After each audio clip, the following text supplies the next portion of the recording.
Hi guys, welcome back to my channel. You meet your trainer Tanmaya again. Today's topic is Secret 7 to Speaking English Fluently. So ever wondered why and how are we really good with our mother tongue? No? Never? Just think about how you have learned your mother tongue. By listening, by observing around, by imitating, by maybe repeating, if I'm not wrong, correct? So, we have developed our mother tongue, or rather our language that we speak on a daily basis by doing all these things. That is why we are really good with our language. The same goes for English language too. When you speak in that language, your thinking also has to be in the same language. But does that really happen? So that brings me to my tip number 1 for today, because we have 7 tips like I mentioned. Tip number 1, thinking in English. Thinking in English. Now you may ask me, how do I do that? Because I'm sure when you have to say something in English, you know what you have to say, you understand what is going around. But when it comes to expressing it, framing sentences, that is the time you get stuck.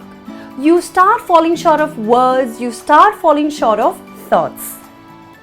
So then, how are we supposed to think in English? I'm sure when you speak in your mother tongue, you think in your mother tongue, whether it's Punjabi, it's Gujarati, it's Marathi, it's Tamil, Telugu, any language. If I'm talking in Telugu, my thinking process, my thought process is in Telugu. It will not be in some other language. I'm sure you agree with this. So similarly, for English, your thought process has to be in English and not in your mother tongue. Now what happens is, when you want to express something in English, your thought process starts in your mother tongue, because that is what you've learned from your childhood till now. And then in your mind you start translating, and when you speak, that English becomes incorrect because that is translated English. Broken English, incorrect grammar. So then what do? So here's what you can do. Maybe while you're cooking food, you're looking for a new recipe online, or maybe you're taking your child's studies, okay? Start framing sentences in your mind in English. Maybe initially you might say it's very easy for you as a trainer. However, for me, because I'm still learning to frame sentences, especially I'm learning to think in English, it is really difficult. So you agree it's difficult, but it's not impossible, dear friends, right? What you have to do is, let's say you're trying to look for a new recipe online and you're cooking. You're looking at the recipe and you're cooking. Start thinking of the words, the ingredients of that recipe. Maybe you need some spices. So spices is the word. Tomatoes, potatoes, green chilies, coriander, cucumber. So initially what I'm trying to tell you here is, even if you cannot frame sentences in your mind, think of those words of the recipe in English instead of Hindi or any other language for that matter. So the word would be dhania. So try to think, what is dhania called? Okay, it's coriander. Namak is salt, right? Sugar, which is shakkar in Hindi. So start thinking of all these words in English instead of the regional language. Gradually, you will start picking up and making sentences using the same words. Add a pinch of turmeric. Add half a teaspoon of salt. Now stir the mixture. You will start framing sentences using the same words, because ultimately English language is made up of words. So you are training your brain to think in English, and gradually you will use those words to create or frame sentences.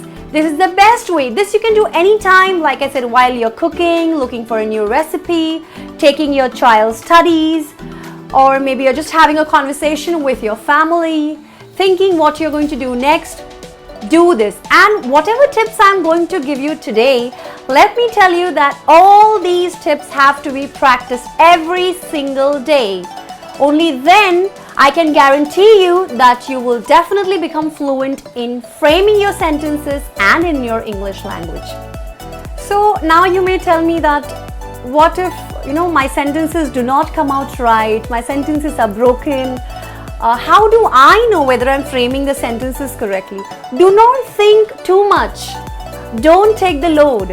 I would just suggest initially your sentences may be incorrect. You might still continue translating, but that's fine. What is most important is that you're trying to make a conscious effort of training your brain to think in English of all these words around you, and eventually you will not even realize when you stop translating and started framing simple, short yet correct sentences. My second tip for today is conversation in English every single day. Now what does that mean? Now you might just tell me, now that is not possible because everyone in my house or family speaks in the regional language. I am sure they do, but it is you who wants to improve in your English speaking skills, in your conversational skills, rather in your sentence structure. So you have to make that conscious effort of talking to your family members. I'm sure you talk to people around you if you're working from home. So talk to your colleagues in English. Who are those people whom you talk to, interact with on a daily basis? First is your family because you're working from home or you're at home because of the lockdown. So I would suggest that you strike a conversation with them in English. Doesn't matter if it's incorrect, if it's broken, don't take the load. Don't think, what if someone laughs at me? What if I sound funny? What if my accent is very heavy and it's overpowering my language? Do not go by what if, because that is going to stop you from learning your English correctly. Just speak. Speak as if you know what you're talking about and speak confidently. Just believe in yourself and speak. The more you speak, the other person who's talking to you, maybe your mother, father, in-laws, your children, anyone, they will be compelled to reply in English. So this way you're not only helping yourself, but you're helping others around you learn English. Tip number 3, prepare for future situations. Now what does that mean? Let's say now you know that these days kids are learning online. They have their classes online because schools are not functional. If you have certain questions or certain statements that you want to make to the teacher, to your child's teacher, prepare in advance a list of all those questions. For example, my daughter is really good at drawing. However, she cannot draw a proper face. So what can I do to make her practice that? Or my son is really not good and interested rather. Maybe he's good, but he's not interested in learning tables. 4 times table, 8 times table, 10 times table. He gets irritated. So can you please help me with a fun way to make him learn tables so that he enjoys what he's doing? So that you know that you have framed your sentences or questions in English. Believe me, you will feel really confident because you prepare yourself and you're asking those questions. And the teacher, when the teacher replies, reply or ask your doubt in English again. Even if it's broken, even if it's incorrect, that's fine. Believe me, even the teacher will be really happy that you are, as a parent, attempting to answer in English. And that's what most of the teachers, most of the parents do encourage and want. That converse with your child in English, because then he will get used to listening and absorbing first. Remember, I spoke about our mother tongue. How are we experts in it? Have we gone to any particular training school to master that? No, we haven't. We have just mastered it by listening, observation, imitation and repetition. That is the same technique we need to continue for English. Tip number 4. Tip number 4 is an interesting one. It's picture speaking. Now what does this mean? When you keep browsing through your phone, through your laptop, you have so many pictures, I'm sure, that you have clicked, right? So what I want you guys to do is pick up any random picture.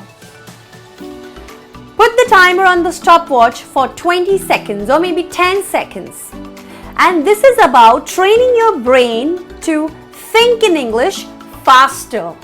Not just think in English, but think in English faster, because you won't get an entire day to think, frame your sentences and then communicate, right? So we have to not just train our brain to think in English, but also to think faster in English. Just the way we can think in our mother tongue really faster, right? We don't take any time. So pick up any picture, look at that picture, whether it's a group picture, an individual picture, picture of a scenery, travel, anything, absolutely, or even a family function for that matter.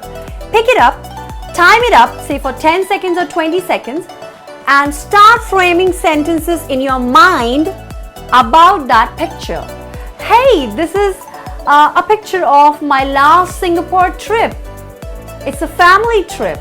Wow, this is a photo of the Merlion Park, or this is a picture of, Marina Bay Sands. There are 3 towers. I still remember how this ice cream fell from my hand while I was trying to eat it.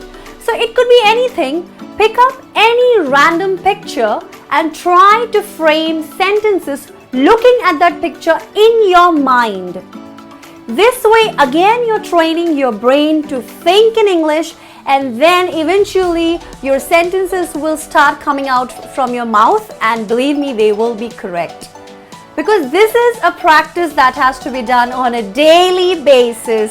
It's something like food, right? Food is something you eat every day. Exercise is something you do every day. If you're not doing, you must start doing it, because it's for a healthy and fit mind and body. Similarly, for best English, or to be very good, confident and fluent in your English, you must practice all these tips every single day. Okay? So picture reading is one technique, all right, that will really help you to improve your thinking skills, improve your speaking skills. And pictures are always available, easily available on our phones, on our laptops. So you don't have to hunt for something, you don't have to make any extra effort. Just pick up a random picture and start with this exercise from today. Tip number 5, it's exactly same to tip number 4, just that was picture reading, and now this is video reading. So just the way you click pictures, you take videos as well. Longer videos, shorter videos, video of someone making something new, cooking a new recipe, or maybe your child is learning to say his first few words and you do not want to miss out on that, hence you have captured it. Any video, so it could be longer video, shorter video, like I said, any video, just pick up any random video, mute it, okay, just mute it, do not have any kind of sound, just mute it. Start framing sentences in your mind about that video. What is happening in the video? I can see that my family is sitting. My grandfather is talking about his native ancient house. He shared with us the stories of how his mother used to take him around the farmhouse and show him nice birds, whatever it is, So that video maybe is talking about a scenario, a situation, a place that your family is in, or you went somewhere with your friends. It could be absolutely any video. You can also watch videos on YouTube about your favorite topic of your interest. Maybe you're watching a football match, or maybe you're watching a video like mine, learning English, or you're watching any kind of, or maybe a recipe video, any video. So you can or even a makeup tutorial for that matter. She picked up a broad brush and now she dipped it in the foundation. When she dipped it in the foundation, she just moved it so that the extra foundation falls off. Make sentences. Making sentences will help you get over the fear of thinking and talking in English, because now you've got so habituated of thinking in English and talking in English that you have no fear. And the only way to overcome any kind of fear is to face it. And you're facing it by thinking in English and talking in English. Tip number 6 is a very common yet a very effective technique: writing a diary. I'm sure many of us might already be doing this. Why should I write a diary? I don't like writing diaries. I'm very lazy at writing. I really dislike writing. Well, I accept all of your excuses. However, if you really want to be good in your English speaking skills, you must start writing a diary right from today. How is that going to help you? Well, if you're writing something, you have to recollect the entire scenario, or you have to recollect the entire day's happenings. Maybe you're writing about something that happened right from the time you woke up till the time you went to bed, or maybe you want to just write about something special that happened in your day today. So maybe you went to the grocery store to buy and stock groceries at your home and something happened, or maybe you noticed something, you would like to make a note of it. I know, why should I make a note of such stupid things, or maybe what's going around me? You know what, this is the beginning. The more you try to find excuses of why not, instead of saying why not, I was saying why not in terms of why not do this, instead of why to do this, why should I do this? Who wants to improve the English language? We, right? In this case, you. So I would suggest get over all the no's and get in all the yeses. And the yeses will begin with, you have to try and find opportunities even in this lockdown. Now, lockdown is not an excuse for you not to learn and improve in your English speaking skills. In fact, I would say this is the best time to improve your English speaking skills, especially by trying to think of various opportunities where you can start thinking in English.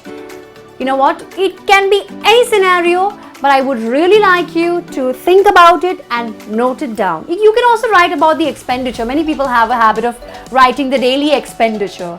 Many people also have a habit of writing about their daily happenings, what happened right from the time I woke up. They have a timetable, a schedule that they adhere to. 7 o'clock, I woke up. 8 o'clock, I went for my running. 9 o'clock, I had breakfast. So they have a schedule. So you can write anything that you like. Many people are good at writing poetries, shairis. So whatever it is, whatever you like. I'm sure everyone likes something. I like listening to music. This is my favorite singer. I like watching football. I like playing football. I love swimming. I love dancing. So who is your favorite dancer? Whom do you follow? Whom do you admire? There are various things. Or I love trekking. Like I personally love trekking. So I love trekking. So I write about trekking. I write about traveling. So the more you write, and if the topic is of your interest, I'm sure you're going to enjoy writing instead of why am I writing. I'm not asking you to write about budget or finance. Now that might be interesting to a person who really likes budget and finance. So write about topic of your interest, or just simply write about what you did from the time you woke up till the time you went to sleep. And also I would suggest, this is my personal suggestion, write about one positive thing that you did in the entire day. What is that one positive thing that you did in the entire day? If there are more than one, please go ahead and write them. Tip number 7, talk to people who speak English fluently. It could be your co-workers because you're working from home, could be your friends, your neighbors, your mom and dad if they're really good in English. Wow, why not? Everyone who's better than you in English, who speak fluently, who can correct you, who can guide you, talk to them in English. The more and more you speak with people who know English, who speak correctly and fluently, you will keep improving your language, and your thinking process has already become in English. So that's the best part. And when you speak, the more you speak, the more confident you will grow, the more fluent you will grow. And all your fear has just disappeared because you have become a confident speaker now. If you have liked this video, give me a thumbs up. Don't forget to subscribe to my channel. Hit the bell icon for more updates.